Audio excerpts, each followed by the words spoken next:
and welcome to my tutorial on time displacement. Now, you've already watched a video which demonstrates how this works. So parts of the video, hello Renzo, move at different times to others. Now to set this up, you're going to use After Effects. Make sure you open After Effects render queue, easy mistake to make.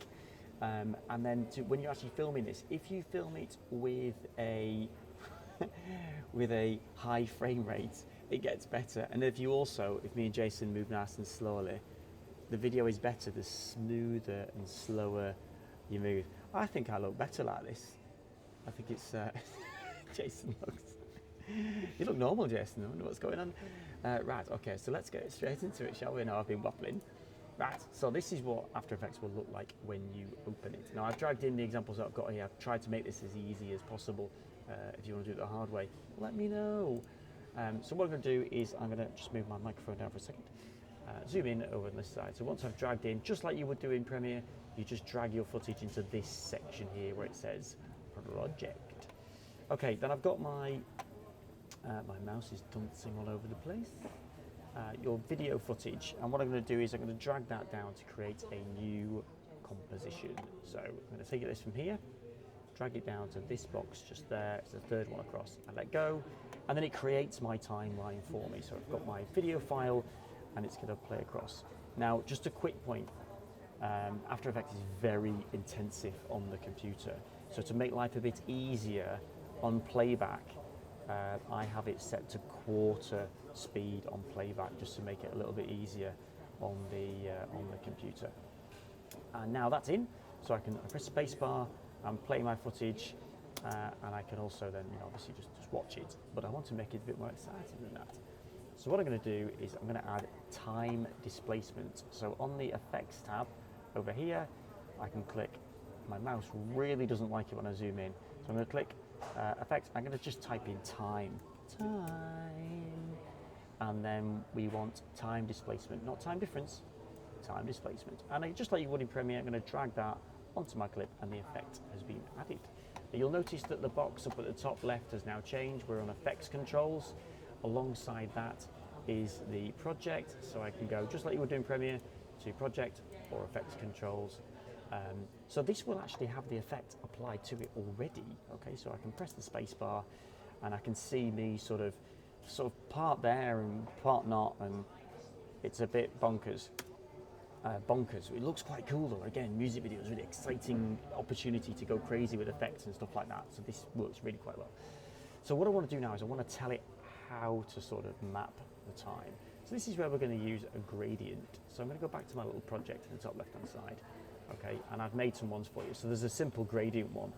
So what I'm going to do is I'm going to drag that into this bit here, not onto the timeline, just into this as the higher level layer. And it just adds it completely over the top. We can see it over the top of our video footage, and we're going to use that. Now the little trick first of all is I'm going to click the little eye next to it. When I zoom in, my computer goes nuts. I'm going to click the little eye so we actually turn off that layer. We don't need it on. We just need to use the information that's in it, with it being black at the top, fade into white at the bottom. Now I'm going to go back to my lower layer, which is my video footage, and I'm going to go to Effects Controls over here. So I click Effects Controls, and then I've got the options for time displacement. You've got other options that you can already play with in terms of how much it's displaced with the first setting, and then the time resolution. So if you've got different frame rates, you can play around with that as well. But what we want here is we want the time displacement. We want it to work on the gradient. So we're going to click on that top one there, which means that it's taking the mapping of that white to black as it's applying the effect. And what is it going to do with that? It's going to apply effects and masks. Okay, so I'm going to click on that one, which means now if I go back, you can see that my legs walk into the shot before the top half of my body, because it's taking that the white plays back quicker than the black, which is quite cool. Now the bonus that you've got here is that I've made you other templates so you can give it a try. It's really quite easy once you get to this point. So you can go back to project and I can drag in, I've done one that is spots, and I can drag that in on the top. And again, I can use the eye to turn it off, and then go back to Effects Controls at the top left, and make sure that I'm on my bottom layer because I need to put the effect. And again, on the first option here, I'm going to get it to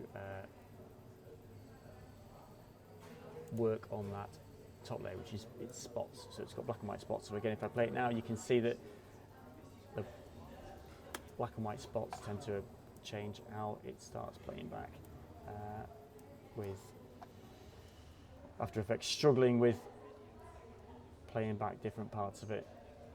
But there you go, you can see the effect happening. So when you get it the way you want it, okay, by all means have a play, try the other gradients that I've got in there as well, try different footage, make sure the footage is from a tripod, it's very, very important.